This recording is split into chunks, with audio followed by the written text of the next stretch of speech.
Moving to Canada sounds simple on paper. Good jobs, clean environment. But it's never easy. You budget for flights, you budget for rent, maybe even furniture. But the hidden costs start the moment you step off the plane. The first shock? Currency. Everything looks normal until you convert it back to your home currency. A coffee isn't just a coffee anymore. It's tax, tip, and a total you didn't expect. The Cressa 5. Small daily spending in Canada adds up faster than most newcomers realize. Then comes housing, not just rent, but deposits, proof of income, and credit history you don't have yet. Landlords often ask for first and last month's rent up front. That means 2 months of rent before you even move in.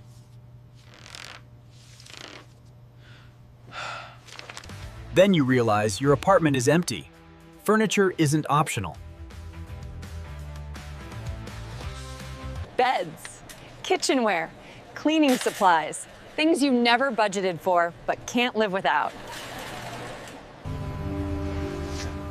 Next surprise, clothing. Canadian winters don't care where you came from. Proper winter gear is not fashion. It's survival. And it's expensive.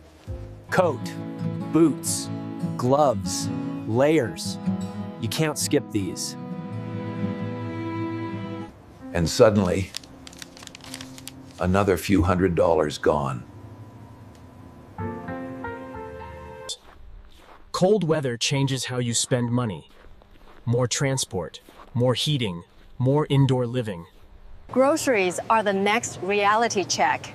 You have to come prepared. Fresh food, especially in winter, costs more than many newcomers expect. You start comparing brands. Looking for price variation you can afford.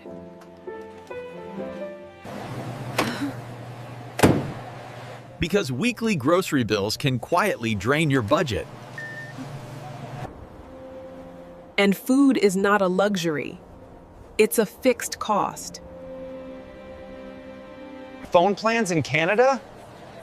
Another hidden expense. Data costs more here than in many other countries.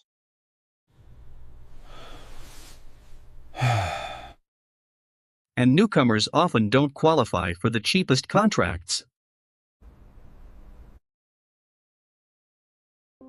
Internet at home is another monthly bill people forget. And suddenly, you're managing more subscriptions than you planned. Transportation costs depend on where you live. This can be a very big challenge sometimes. Monthly passes feel affordable in Canada until you multiply it by months. Then you realize the hard truth. Owning a car adds fuel, insurance, maintenance cost. Because you have to fuel, maintain, and insure your car. Car insurance for newcomers can be shockingly high. I mean, like really high and draining. Car repairs are not cheap. The cost of repair is really high in Canada. Then you get your first paycheck, and taxes feel heavier than expected. Your salary on paper isn't what hits your bank. Do not expect to see your full salary. Federal tax, provincial tax, deductions and more deductions that drains you completely and makes you wonder. Even banking has small monthly fees. This is what most people did not anticipate. No credit history means fewer financial options, and that is the honest truth about that. One of the biggest hidden costs isn't something you buy, it's something you don't have yet. Credit history. In Canada, your financial identity starts from zero. Back home, you may have had years of financial trust, but here, you're considered brand new, and that changes how banks and companies treat you. Without Canadian credit history, landlords, phone companies, and lenders see risk. And risk usually means one thing: higher upfront payments. You might be asked for larger deposits for an apartment, phone plan, or even utilities. Money you didn't plan to lock away. That's when the realization hits. Moving costs aren't just about spending. They're about money tied up, unavailable, sitting in deposits. Many newcomers assume healthcare means zero cost. And yes, Canada has public healthcare, but the full picture is more complex. Prescription drugs, dental care, and eye exams are often not fully covered. Those become out-of-pocket expenses. So many newcomers buy private insurance on top, kakaf, another monthly bill that wasn't in the original plan. Even when care is covered, wait times can mean taking time off at work bans, and time off can mean lost income. A simple dental visit can cost more than expected, and those small medical costs quietly stack up over the year. Eating out is another surprise. Menu prices rarely include tax or tip, so the final number is always higher than what you see. Social life costs more than people expect. Coffee meetups, lunches, small outings that brew. They feel harmless, but they repeat often. Entertainment is priced for Canadian incomes. And if you're just starting out, those prices feel heavy. Living in Canada means learning to appreciate the winter. It's a time for quiet reflection by the fire. Electricity, heating, water, these are stable in summer, but winter months change the math. By now, your bank statement tells a story you didn't fully expect. Lots of small costs, all justified, all necessary. And this is where financial stress starts. Not because Canada is impossible to portal, but because reality is more layered than the brochure version. The newcomers who adjust fastest are the ones who track spending early, understanding where money actually goes. Because moving to Canada isn't about avoiding expenses. It's about predicting them before they surprise you. Small habits help. Cooking more, using transit wisely, comparing plans. These choices slowly bring balance. Over time, you learn the system. Where to save, where to spend, where the real value is. Canada isn't cheap, but it can be manageable tlang once expectations match reality. The goal isn't to scare you away. It's to help you arrive prepared, not surprised. Because financial confidence doesn't come from earning more alone. It comes from understanding the full picture. Moving to Canada can still be one of the best decisions of your life, but only when you plan for the hidden costs, not just the dream. Welcome to Japan, a country where ancient tradition and futuristic city live side by side. From sacred shrines to neon skylines, Japan doesn't just travel through history, it travels through you. And towering above it all, Mount Fuji. More than a mountain, sirs, it's a symbol carved into the identity of a nation. Fuji is quiet power, standing still while the world moves around it. Then comes Tokyo, a city that feels like the future arrived early and never slowed down. In Tokyo, millions move like one living organism, fast, focused, and impossibly organized. Neon lights paint the streets, and even the rain looks cinematic. But Japan isn't only speed and steel, it's also silence and stone. In Kyoto, paths turn sacred, like Fushimi Inari, where 1,000 gates lead you deeper into peace. Each gate feels like a whisper, a promise, a prayer, a passage. Kiyomizu-dera stands above the city like a guardian, watching centuries pass below. Then you find places that feel untouched, like Shirakawa-go, a village built from wood, snow, and time. Here, the air smells like firewood, and life feels beautifully simple. In Hakone, fog floats over water like a living dream, and shrines rise from the mist like legends. Lake Ashi reflects the sky so perfectly, it feels like the world doubled itself. Arashiyama Bamboo Forest, where the wind doesn't just blow, it sings through green towers. Every step feels softer, like the forest is absorbing noise and giving back calm. Floating above the sea, Itsukushima Shrine, where the ocean becomes part of worship. Japan turns nature into sacred architecture, like the land itself is praying. But Japan also carries memory. Hiroshima reminds the world of pain and the strength to rebuild. Then Osaka hits you with energy, bright lights, loud laughter, and food that feels like love. In Osaka, the streets feed you, and the city feels like a festival that never ends. And in the north, Hokkaido, a colder Japan, quieter, wilder, and breathtaking. In Otaru, lights reflect on water like painting, turning night into poetry. Then the wild appears, Jigokudani Monkey Park, where monkeys soak in hot springs like tiny kings. And somehow they look more relaxed than most humans.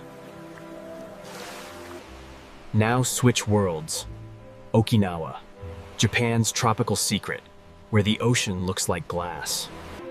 From snow to sunshine, Japan changes climates like it changes moods. But the real magic is in the hidden places, the corners no one talks about, where Japan feels most alive. This is Japan, endless wonders in one nation. If you want more hidden places like this, subscribe and comment the next country you want to explore. You're standing in polar bear country, Greenland. A place so remote, it feels like another planet hiding in plain sight on Earth. Out in the middle of the ocean lies a landmass 3 times the size of France, yet home to just 50,000 people. Here, distance isn't measured in miles, it's measured in isolation. Because in Greenland, nature sets the rules. There are no roads connecting towns, no highways, no long drives. And life here is different. The cold isn't a season. It's a way of living you learn to respect. When the world becomes ice, the dogs become your engine. These sleds are more than transport, they're survival. And when the land refuses to move you forward, the sky becomes the road.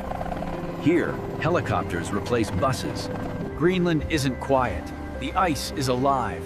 It groans, it shifts, and sometimes it breaks with the sound of thunder. Yet people still work these waters. Fishing isn't just tradition. It's the backbone of life in a land where everything is earned. And in a place like this, warmth becomes wealth. Not money, not status, just heat, light, and safety. In Greenland, the map feels unfinished because nature never signed the final page. This is polar bear country. Out here, you're not the main character. You're a visitor in the king's domain. Every step has meaning. You don't wander casually, because the Arctic doesn't forgive careless curiosity. And here's the strangest part. Towns don't connect. No highways, no road trips, just... So Greenland moves differently. Dogs, sleds, snowmobiles, and helicopters. In this, daily life here is honest, simple, strong. In Greenland, you don't chase comfort, you build it with your hands. Culture here isn't for museums. It's alive. It's stitched into coats, carved into tools, passed down in silence and skill. And when the light hits the ice, Greenland doesn't just shine, it sings. Then night falls and the sky becomes a stage. The northern lights drift like spirits, painting silence in green and gold. Greenland teaches one lesson better than anywhere else. The world is bigger than you, and nature is still the undisputed ruler. Long before Greenland appeared on modern maps, people survived here, not by conquering the Arctic, but by understanding it. Today, Greenland is still small, but strong. A handful of towns, a tight community, and a way of life built on patience. Work here is real. Fishing, trade, survival. In Greenland, income isn't just money, it's continuity. And because roads don't connect towns, airports become lifelines. In Greenland, the runway is a bridge. But Greenland is changing. The ice is still massive, but it's no longer timeless. The Arctic... When ice falls into the sea, it sounds like a warning. Not loud enough to scare you, but loud enough to make you listen. Scientists come here to measure the future because Greenland's ice doesn't just affect Greenland. It affects oceans and coastlines everywhere. Standing here, you feel it. The silence isn't empty. It's heavy. A world without roads, a land ruled by ice, where life is simple but never easy. If this journey took your breath away, subscribe for more places beyond the edge of the map. At the southern edge of South America lies a land that feels untouched by time. Patagonia, the bottom of the world. Here, the wind doesn't blow, it rules. Across plains so wide they make you feel small. Patagonia stretches across Argentina and Chile, from Atlantic plains to Pacific fjords carved by glaciers. Everywhere you look, water glows like gemstones.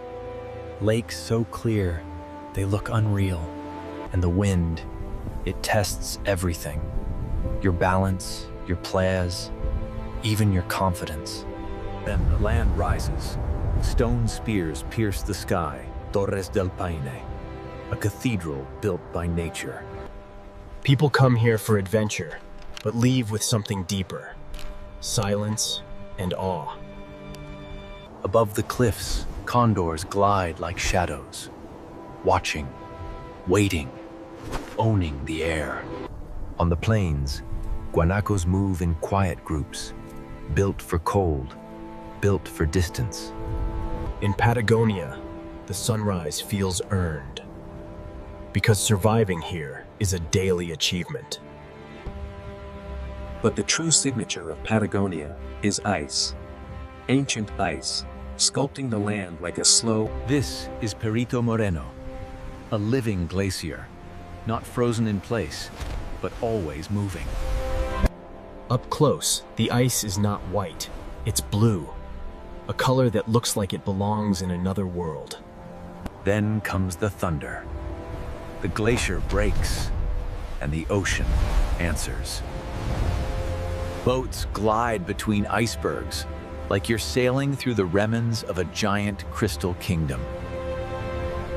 To the west, Patagonia becomes ocean. Fjords cut through mountains, and mist hides the edges of the world. Weather changes like mood. Sunshine, then storm, then calm again. Even the forests feel different. Cold, wet, ancient. Life here grows with patience. Every trail feels like a challenge, and every view feels like a reward. This is the last frontier of the Americas, where nature is still louder than people. Farther south, Tierra del Fuego, land of fire, land of storms, land at the edge of everything. Here sits Ushuaia, the southernmost city on Earth, the last stop before Antarctica. Ships sail waters that look endless, and the horizon feels like a door to another planet. And yes, even here, life thrives. Penguins march like tiny explorers, dressed for the cold. Sea lions claim the coastline, living loud and fearless, where the ocean never rests. On the grasslands, the spirit of Patagonia rides on horseback. Gauchos, built from wind, leather, and grit. At night, warmth becomes priceless. A fire, a meal, a shelter. And the sky, it stretches forever. Stars spill across darkness. From glaciers to grasslands, from towers of stone to ocean fjords, Patagonia isn't a trip, it's a transformation. This is Patagonia, the bottom of the world. If you want more journeys beyond the edge of the map, subscribe. For decades, the world has only seen one side of Afghanistan. But beyond the headlines lies once the heart of the Silk Road. Afghanistan was never meant to be forgotten. It was built for history. Here, distance feels ancient. Roads stretch like time, and silence feels alive. Between mountains and deserts, valleys hide like secrets. Afghanistan doesn't reveal itself easily. In places like this, life is simple but strong. Homes built from the land, warmed by patience. And then the cities. Markets pulse with color, where trade still feels like tradition. Afghanistan is not just geography, it's human rhythm. Tea poured, stories traded, lives moving forward. Stone by stone, faith and history stand together. The architecture here doesn't just decorate, it remembers. Empires passed through Afghanistan like seasons, leaving behind ruins that still whisper. This was a crossroads of the world, where merchants once carried silk, spices, and dreams across impossible terrain. Even Afghanistan's cliffs hold history. Ancient valleys once connected worlds, long before modern borders existed. Mountain passes here don't feel like roads, they feel like trials. One wrong turn, and the earth reminds you who's in control. Rivers cut the land like scars, proof that nature shaped this place long before humans tried. But beauty lives in the details. Afghan craftsmanship is world-class, woven into carpets, patterns, and memory. And despite isolation, life continues. In the laughter of children, you hear the future refusing to disappear. Afghanistan is a land of contrasts, snow and sand, firelight and frost. When the sun sets here, it doesn't just glow, it burns the horizon into gold. And at night, Afghanistan becomes quiet again. Stars spill across the sky, like the universe is leaning closer. Hidden valleys exist that the world will never see, unless it chooses to look beyond fear. Fortresses still stand on hilltops, not as symbols of war, but as symbol of endurance. Cities awaken early here, not for luxury, but for life. Every morning is a decision to continue. Afghanistan's greatest treasure isn't hidden in mountains, it's in people. Hospitality that survives anything. Here, even a simple meal feels sacred. Because food is not just fuel, it's unity. Markets aren't just places to buy. They're where Afghanistan breathes. A living museum that refuses to close. And still, the landscape dominates. In Afghanistan, the mountains don't decorate the story. They ARE the story. The wind here carries more than dust. It carries history. It carries prayers. And from above, you understand it. Afghanistan is a land that cannot be owned, only respected. Is the real Afghanistan. Beauty beyond the headlines. History deeper than the news. Spirit stronger. Some places are famous. Others are misunderstood. Afghanistan is both, and still, it stands. If you want more documentaries that reveal the world beyond the obvious, subscribe and comment the next hidden country you want to explore.